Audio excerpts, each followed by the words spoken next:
college and major in finance. Oh, great, that's how you to get into show business. That's what PJ did. Be born in Arizona. Yeah. That's what you did. I did. Yeah. I did. Anyone from Tucson here? I mean, Tucson, anyway. that's a long shot. We had one Bostonian. The chances of a Tucsonan are slim to none. No,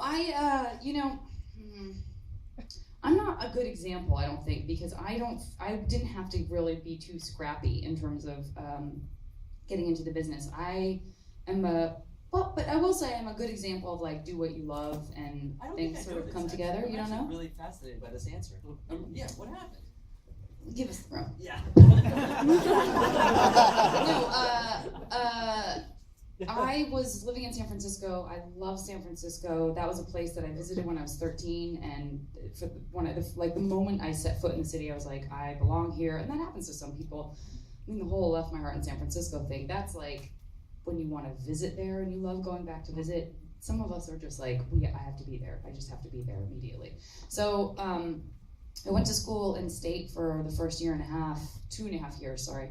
And then in Arizona, and then I just couldn't wait any longer, and so I dropped out of school and I moved to San Francisco with honestly really no plan other than to establish residency so that I could go to San Francisco State as an in-state person, because I don't come from, I have no money. My parents are both educators, and we didn't have any money, and so I knew I was going to have to put myself through school. I tried to get into colleges that were like had schmancier theater programs, but in the back of my head I was always like, well, you can't make any money doing this. Why would I get all these student loans that I would then be paying back for the rest of my life doing acting or whatever? So I just wanted to live in San Francisco, and I was going to kind of figure the rest out. So for the first year I just worked, and then I went back to school, and I kind of went to school part-time while I was working in San Francisco. And I just think sometimes you choose, sometimes you choose a person to be with, sometimes you choose a place to be with, sometimes you choose a job, and I chose a place. So I was there for almost 10 years, and within that 10-year period, I kind of had stopped doing acting at all, and was honestly pursuing a career in interior design in my mid-20s, and I was doing sketch comedy just for fun with a couple of friends who sort of cajoled me into it, because I was like, I don't do comedy, you guys. I don't know how to do that stuff. And they were like, I know you can. I was like, I don't think so. And then I started doing it with them for fun, and it was really fun. And we ended up kind of getting scouted when we started our festival, maybe even before we started our festival. Some people came up from LA. We didn't ask for it. It was just like, sometimes people scout San Francisco because they're looking for new faces. So I was sort of scouted in where I was, and I wasn't looking for it. And not unlike, sometimes when you fall in love, you're not looking for it, and it's this thing that you sort of are like, I don't know if I want this. I'm pretty happy with the way things are.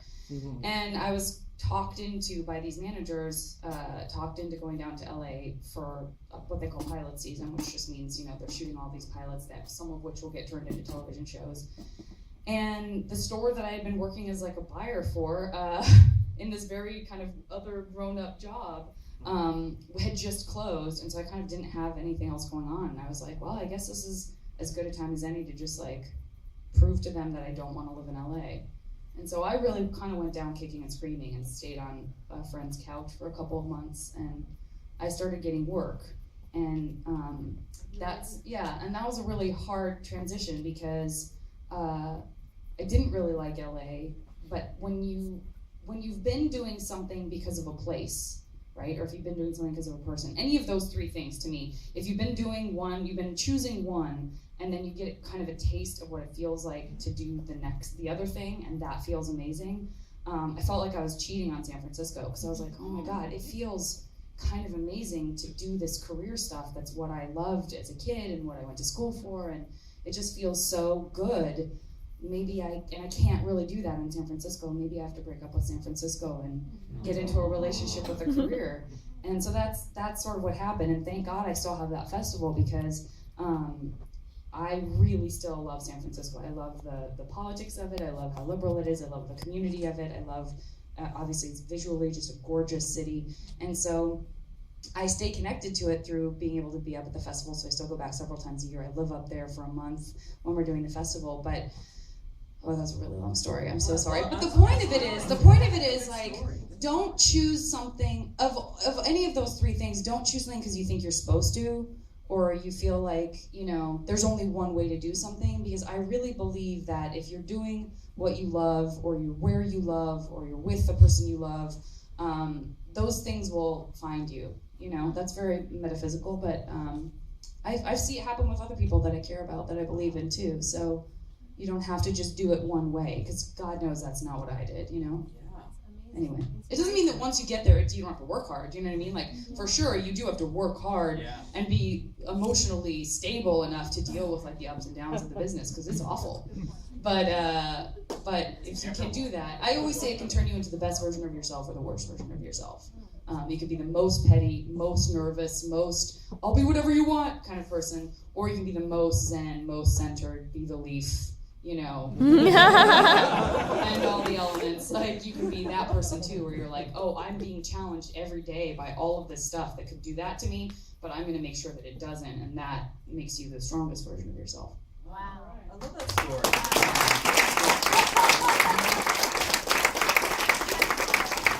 I don't come near that. I love that. I know, it's amazing. A philosophy on life, too. Jesus Christ.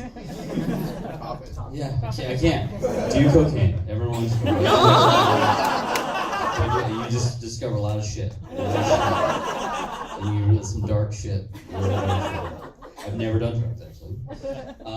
That'd be terrible. I'd freak out. Me on cocaine, like, I think I would die. That's what we lost him.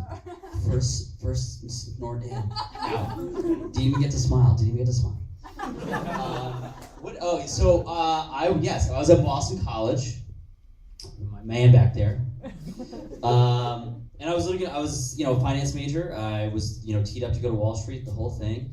And just crazy. Sophomore year, and you guys remember, obviously everyone has finals in their lives, and it was one of those finals where it was 5 tests. Like, it wasn't like 2 are written, it's like tests. So literally the study week, I just kept filling up the fridge with beer, and I was like, when this is over, I'm gonna come get you. Just a beer. And I would like look at the fridge and be like, it's almost here. I close it. I was at an Irish Catholic school, that's what we did.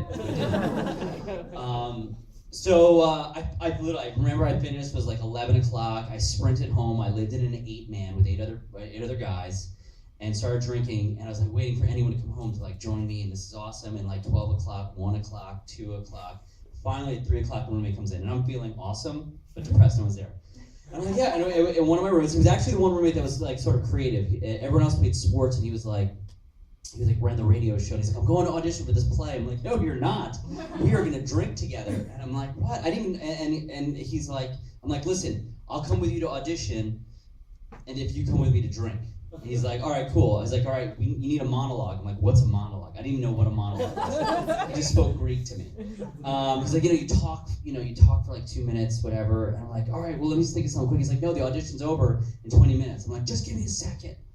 So anyway, I made up this monologue about like I was an old man talking to a shrink, and we went over, and he's like, and I remember going in the room, and I'm totally calm because I'm like, I don't know what the hell's about to happen. I just want to get wasted with my friend. So I'm like, let's just do this. Now I'm going to go in, and then you're going to go in, we'll be done. Okay, cool. So I go in, they're like, what's the name of the play? I'm like, didn't know that was going to be a question. Cupcakes in Heaven. And they're like, and the playwright? I'm like, that is John Ballard, who was my high school history teacher. John Ballard, wonderful writer. He was nominated for, I don't even know what to say, so I stopped talking. Anyway, long story short, I get the part and he doesn't. Oh, no. Yeah. He's like, if you ever win an award, you have to thank me. I'm like, you got it. Anyway, so faculty saw that show. They're like, you should audition for main stage shows, like the big shows. I'm like, okay. So I auditioned for a main stage show I got. It was like Tartuffe. I played Orgon. Oh. And then they're like, you should be a theater major. I'm like, all right. And there's not a lot of finance theater majors. I'll do that. I'll do that because I thought it would help my public speaking. And then I also, I literally finished all my finance stuff my junior year. So, and then you get courted by like the big banks in New York to get a job. The fall of your senior year. So I literally got a job I think it was like November, to go work on Wall Street, to be an investment banker, they call it now, everyone calls it like a hedge fund guy. So I literally had my job ready to go and was, taking theater classes, learning about lights and acting in a room and talking to walls. Like I was prepared to party the rest of my. It was great. But so the head of the faculty, though, God bless teachers, the power of teachers. I love your parents. He goes, you shouldn't go to Wall Street. You should go to grad school and learn how to be an actor. And I was like, whoa, you need to stop smoking marijuana, dude. You don't understand what you're telling me. So God bless this man. He literally filled out my applications. He literally filled them all out, got my 2 recommendations. But if you audition for grad school, you have to learn like 2 monologues. That's really what they want. And I was like, no. But since he went through all that, I was like, ugh. He's like, do it. These are the 3 best schools. They only take 10 kids. If you don't get in, and once I heard the odds, I was like, okay, yes, we're doing that, and the odds are insane. I will go audition. And then I got into the theater school at DePaul. I went to Chicago for grad school. And my parents wanted to kill this teacher. Because they didn't understand, like, you're going for school for another 3 years, and there's no job guarantee? Like, you're not even a lawyer? Or, like, what are you doing? You're crazy? But anyway, so I rolled the dice, and I knew if I was going to be an acting, I had to, like, go all in and learn how to do it the right way. I was like, if I wasn't going to half-ass it. So then I went to grad school. That was great. And, when you audition, we auditioned to LA, and I got an agent, God bless him, and I started doing commercials or whatever, which was great, because I learned how to be in front of a camera, and make quick little jokes, which I thought was great for me, and that was it. And then I got to sit in this room in Austin with you. No philosophy on life. Work really hard. That's actually my philosophy. Bust your butt. Question. Oh, we're so close. Oh my gosh. A little bit. We are in Austin. We have to keep that in mind. I'm so happy to be here. I fit right in. It's amazing. So I'm listening to your stories, and you're both come from such different places that way, which I think is really interesting. How do you think your backgrounds, you growing up in Arizona, and you actually grew up in New Jersey, right? Yeah. That's why you're a Yankees fan. What do we got? Yeah, there you go. We got some Jersey nice. How do you think your backgrounds, it sounds like your parents were educators, and what did your parents do? I'm just curious. My mom was in politics, so she was like, Okay. like she was a press secretary for a governor, and then and so chief of staff for a senator. But my uncle was governor, so he kind of pushed her into that world. Yes. I hate him. No, I love him. He's actually brilliant, funny. I guess that's how I got in, because he's a politician. He's unbelievably funny. Brendan Byrne, who's like really, really funny, hysterical guy. New Jersey. What? The great state of New Jersey. Brendan Byrne, the 70s. A great time. And then my dad worked for IBM. There you go. So yeah, he was Big Blue. So when thinking about your backgrounds and how it affects who we are today, how would you say your backgrounds, including even your cultural backgrounds, because we don't know those things, and that's something that I always find very interesting, how that moving forward affects your decisions. I mean, I know you just told us how you got into the business, which is pretty incredible. Weren't those stories amazing? Yeah. Oh my gosh, what a great question. I didn't know that. I didn't know it was so random. I knew most of that. Billy Jahama came out. I didn't know that you just randomly were like, I'm gonna make up some I shit. still love how these guys agree about each other, right? They're so good. This is the best time ever. I wish we had more mics. So I'm going to give it to you, Janet, if that's okay. And is that all right? Can we start with you, ladies first? That's what I'm calling. Okay, so my dad is a high school English teacher. My mom was a professor of French, and then a high school French teacher. My dad's super funny, fantastic, funny, crazy guy, awesome, watched all the Sesame Street and Muppet Show stuff with me, and did all the voices and stuff. When I would not eat my peas, he would be like, one pea, You're just super entertaining, and the schools that I went to, my grade schools, all the way up through junior high in Tucson. I don't know if they have a magnet program here in Texas like they do there, but they did the Tucson Unified School District, for having no money, did such a great job of pulling kids from all over Tucson to go to these different schools. And so the schools that I went to were creative arts schools in the barrios of Tucson, and they were always like 40. It had to be like 49 or less percent Caucasian and 51 or more percent not Caucasian. And then the first 6 years of my schooling I was in ESL, SSL classes, so I was being taught in Spanish and in English. Wow. And then when I got to high school, I started taking French, and I forgot all my Spanish and replaced it with French. They're so similar that you can hear someone, if someone speaks in Spanish to me, I open my mouth to answer, and I want to answer in French. It's really annoying. It's not helpful in Los Angeles either. At all. But that was something that was, I kind of grew up with because of my mom. But yeah, those programs, those magnet programs were really so precious to me, because if you're a kid whose parents work late, you go to like an after school program right at those same schools, and those were always kind of like fun classes, like you finish your normal school day and then we would have like flocorico class, or like I took a classical guitar for 4 years, just sort of started when I was in 5th grade and kept going, and that's when we would do like music classes, and I feel like I maybe did square dancing. Humble brag.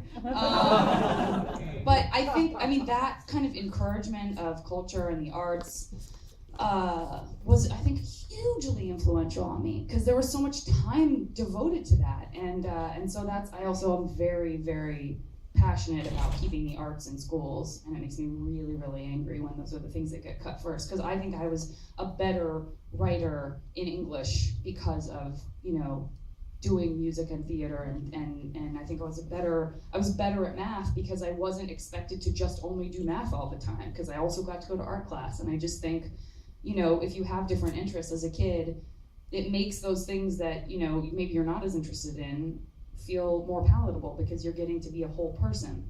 And so I just get really upset when I feel like the arts are kind of pushed aside, which of course they are in public schools. And I'm a big advocate for public schools too. I feel like that's something that we can do better with. But yeah, so I think that was a huge part of it for me. But I certainly never felt like, oh, I belong in Hollywood or anything like that. But I do think that being surrounded by people that you respect, who are kind of have the same enthusiasm for stuff as you do, can like really shepherd you along the way. Right, Peach? Yes. Right, Governor Byrne to me? America. Look at your state capitol today. It is gorgeous. Holy Jesus, that is like a beautiful building. Well done. And it's taller than the Capitol in Washington, D.C., apparently? Everything's bigger than Texas. No, I love that. I love that. You get some Texas toast. That is amazing. That's cool. I love that. It's like this instead of...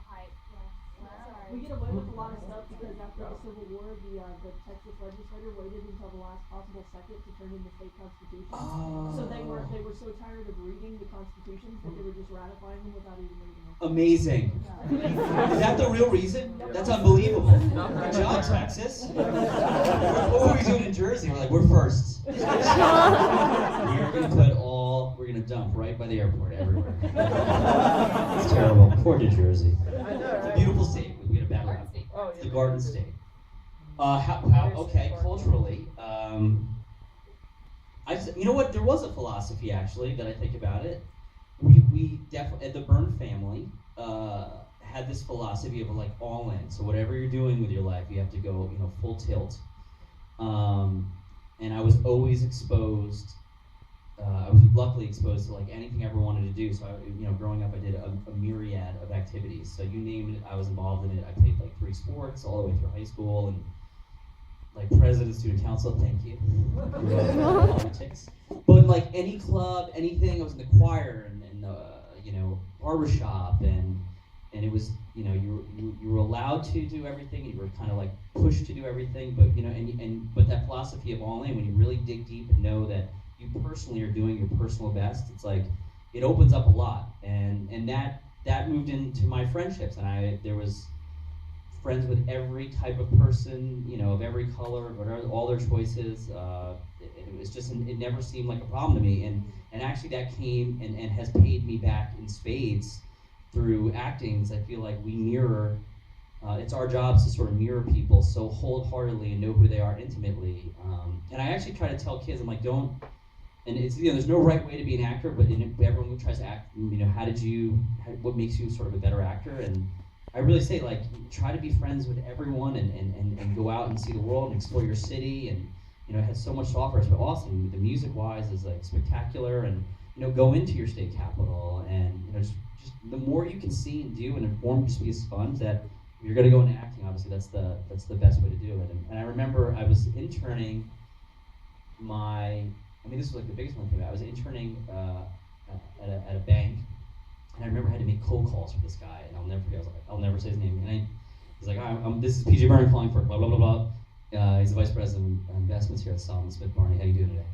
And I had to make that call all the time. But I remember when I was auditioning for Wolf of Wall Street, we had to do a monologue, and we had to do a cold call monologue.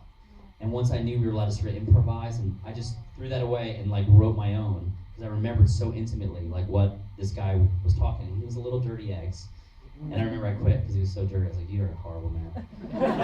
He's literally he runs like a $42 billion hedge fund now. Of course he does. It's disgusting, but anyway, just doing that and being all in and understanding intimately like how to be in the world of business and do what these guys do, and that literally got me a job. Like, probably my best job ever. So yeah. There you go. That's my story. Aren't these great answers that we would have to hear? I'm really glad we did 2 of these Q&As, because we wouldn't be hearing about these. We didn't have time to get into these nitty-gritty things. Now, you were talking about how you got that job Wolf at Wall Street, and I was thinking too, how do you get like the next job? That's always, you have to always be thinking about the next job. You must be, because it's not like, not like you're plugged into, like if you had gotten the job at the bank, or if you had stayed in being a buyer in retail, you would have a job, you would have benefits. I think a lot of times too, people believe that celebrities have like all this money, but like you have no health insurance, like how do you gotta keep that stuff going, and you have to keep an income coming in. And I think that has to be really difficult. So are you always looking for the next job, and how do you find that next job, and how much of your agent is involved, how much is you? I'm sure there's a lot of it that's just you. Can I give you that question? Yeah, Janet will take that question. I don't know what it's like for somebody who's not in the comedy world so much, because the comedy world is so full of people who also write, who do stand-up, who are very busy, and I think that was a really good influence on me from the beginning, was just kind of being inducted into this sort of comedy community, this sort of alternative comedy community in Los Angeles, because this idea of like waiting for the phone to ring, I mean, I'm not like that, and I wouldn't be like that in life, I don't think, anyway, and I don't recommend that anyone be that way,